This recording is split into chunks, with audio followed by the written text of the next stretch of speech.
bendiga, amados hermanos. Dios le bendiga abundantemente. El día de hoy queremos hablar un tema muy interesante y es acerca del vino que tomó e hizo Yeshua. ¿Qué tipo de vino hizo Yeshua? ¿Y qué tipo de vino tomó? Es aquel vino que nosotros encontramos en cualquier bodega de la actualidad. El día de hoy lo vamos a ver. No sin antes leer una porción de las escrituras que se encuentran en el libro de Juan, capítulo 2, versículos del 9 al 10, que dice: cuando el maestro Sala probó el agua hecha vino, sin saber él de dónde era, aunque lo sabían los sirvientes que habían sacado el agua, llamó al esposo y le dijo: todo hombre sirve primero el buen vino, y cuando ya han bebido mucho, entonces el inferior. Mas tú has reservado el buen vino hasta ahora. La perícopa nos presenta una acción realizada por el maestro Sala, que en este caso era probar el vino que Yeshua había hecho. Pero el contexto del texto nos presenta una realidad. Yeshua estaba iniciando su ministerio terrenal en la región de Galilea. Y cuando llega a dicha región, se dirige a la ciudad de Caná. Allí, en dicha ciudad, se estaba realizando una festividad, una boda, en donde estaban presentes los familiares de Yeshua, en este caso María, sus hermanos, y en la que Yeshua y sus discípulos también debían estar presentes porque ellos estaban dentro de la lista de los invitados. Y cuando estaban en la boda, en medio de dicha festividad, María detecta que el vino comenzó a escasear. Y en medio de esa escasez es que ella dice: falta vino. Entonces, para resumir, Yeshua decide convertir las aguas que estaban en las tinajas en vino. Y en la boda habían 6 tinajas. Y en cada tinaja alcanzaban aproximadamente unos 90 litros de agua. ¿Esto qué quiere decir? Que Yeshua convirtió 540 litros de agua en vino. ¿Por qué? Porque 90 por 6 es 540, ¿no? Entonces Yeshua convirtió 540 litros de agua en vino. Y en medio de ello, el maestro Sala se quedó anonadado al momento de probar el vino que Yeshua había hecho. Y dice: este es un buen vino, este es un vino dulce, bueno, qué dulce, qué bueno es este vino, ¿sí? Esto es curioso, ¿por qué? Porque en la primera etapa del proceso de fermentación del jugo de la uva, se le llamaba vino nuevo. Era una etapa en donde el vino era muy dulce, porque todavía la dulzura, el dulce natural del jugo de la uva no había sido fermentada, todavía no se había fermentado en su totalidad. Por lo tanto, en la primera etapa del jugo de la uva se le llamaba vino nuevo. Era un tipo de vino que tenía nada o casi nada de alcohol. ¿Esto qué quiere decir? Que el vino dulce que Yeshua hizo se encontraba en la primera etapa de la fermentación. O sea, Yeshua hizo vino dulce, vino nuevo, un vino que tenía nada o casi nada de alcohol. ¿Por qué? Porque la intención de Yeshua no era embriagar a los invitados. Ese fue el tipo de vino que Yeshua hizo. Un vino muy dulce, un vino en su primera etapa del proceso de fermentación, un vino conocido como vino nuevo, en donde tenía nada o casi nada de alcohol. Ese fue el tipo de vino que Yeshua hizo. Ahora, ¿Yeshua tomó vino? Pues claro que sí. La gente, los del pueblo en la época de Yeshua tomaban vino. ¿Por qué? Porque el vino era un acompañante en los alimentos. Era una bebida común. Pero tenemos que entender también que en los tiempos de Yeshua habían distintos tipos de vino. Vino puro, vino dulce, vino amargo, vinagre, vino mezclados con agua, vino mezclados con drogas, con estupefacientes, con drogas sexuales. que eso sí lo usaban los romanos, los griegos en sus fiestas, en sus orgías, banquetes, porque su intención era emborracharse. Pero la realidad es que había distintos tipos de vino. Entonces, ¿qué tipo de vino Yeshua tomó?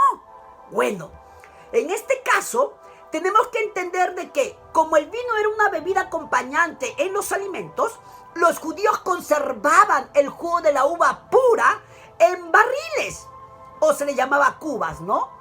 O en este caso, cubas o barriles de madera, de piel de cuero, de carnero en este caso.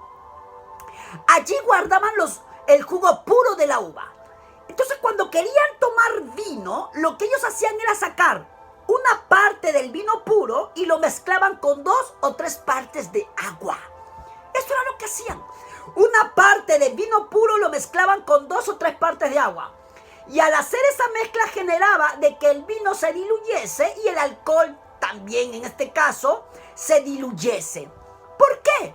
Porque su objetivo no era emborracharse. O sea, la gente del pueblo no tenía como objetivo emborracharse. Es más, las borracheras eran penadas aún por los rabinos. Y tanto más, las escrituras dicen, ¿no? Pablo lo menciona en Gálatas capítulo 5, versículos del 19 al 21, en donde dice que los borrachos no heredarán el reino de los cielos. Entonces, el objetivo no era emborracharse, era tomar una bebida que acompañase al alimento. Por eso que a una parte de vino, vino puro, lo mezclaban con 2 o 3 partes de agua, de tal manera que el alcohol ya se diluía, ¿no? Ahora, eso no era la intención de los romanos, de los griegos, ¿no? Que ellos mezclaban de manera al revés, es decir, de 2, 3 partes de vino puro, le ponían una parte de agua, solo una parte. ¿Por qué? Porque su objetivo de ellos sí, emborracharse, en este caso, para dar riendas sueltas a sus diferentes pensamientos equívocos. Entonces, eso era el objetivo del pueblo, ¿sí? Para tomar vino, una parte del vino puro lo mezclaban con 2 o 3 partes de agua, de tal manera que el vino se diluía y el alcohol también se diluía, ¿sí? Eso era el tipo de vino que Yeshua tomó. ¿Se da cuenta? Y ese tipo de vino es totalmente distinto al que ahora nos venden en cualquier bodega de la actualidad. ¿Por qué? Porque ahora el objetivo es distinto. El objetivo ahora es emborrachar a los compradores, de tal manera de que quieran seguir comprando más vino. ¿Y quién gana con ello? Los vendedores, pues, de dicha bebida, ¿sí? Por eso que a la hora del proceso de la fermentación del jugo de la uva, le echan otros elementos de tal manera de que cause una adicción en las personas para que sientan el gusto de tomar más y más vino. Y si toman más y más vino, eso significa que van a gastar, van a comprar. ¿Y quién gana? El que gana es el vendedor de vinos. Ese es ahora el objetivo, ¿no? Entonces, eso no era el objetivo en la antigüedad. Por eso decir, hey, hay que tomar vino porque Yeshua hizo y tomó vino. En este caso tenemos que decir un rato, espérate, pero ¿qué tipo de vino hizo Yeshua? ¿Qué tipo de vino tomó Yeshua? ¿El vino que ahora te venden en las bodegas? Ahora, el vino que ahora encuentras en cualquier bodega, que dicho sea de paso, como lo acabo de decir, es un vino en donde sí pasa por el proceso de la fermentación, pero a su vez le introducen, lo mezclan con distintos elementos para causar una adicción en el ser humano, en la persona, un gusto en la persona de desear más y más vino. Y si eso surge en el ser humano, va a querer gastar, va a querer comprar. Y al comprar va a tener que pagar. ¿A quién? Al vendedor. ¿Y quién gana ante el deseo de querer tomar más y más vino? El vendedor de vinos. Ese es el objetivo ahora, cosa que en la actualidad no era. Entonces, eso tenemos que nosotros tener bien claro. Tenemos que entender el tipo de vino que tomó e hizo Yeshua. En este caso, Yeshua hizo un vino nuevo, un vino en su primera etapa del proceso de fermentación, que en este caso era aquel vino dulce que tenía nada o casi nada de alcohol, porque el objetivo de Yeshua no fue emborrachar a los invitados. ¿Y Yeshua tomó vino? Claro que sí, pero fue un vino mezclado con agua, una parte de vino con 2 o 3 partes de agua, que al mezclar generaba que el vino se diluyese y el alcohol también. ¿Sí? Entonces, esa es la realidad que nosotros, como personas creyentes en Yeshua, debemos tener bien en claro, bien en cuenta. ¿Sí? Así es que tengamos presente esto y no nos dejemos llevar por personas que usan esta perícopa, este pasaje de las Escrituras, para incentivar a que la gente tome vino cuantas veces se le dé la gana y así puedan caer en esa etapa conocida como la borrachera.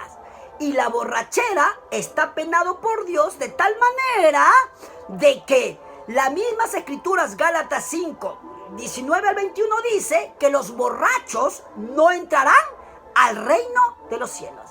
Así es que sigamos adelante y nunca olvide que Yeshua los ama. Shalom.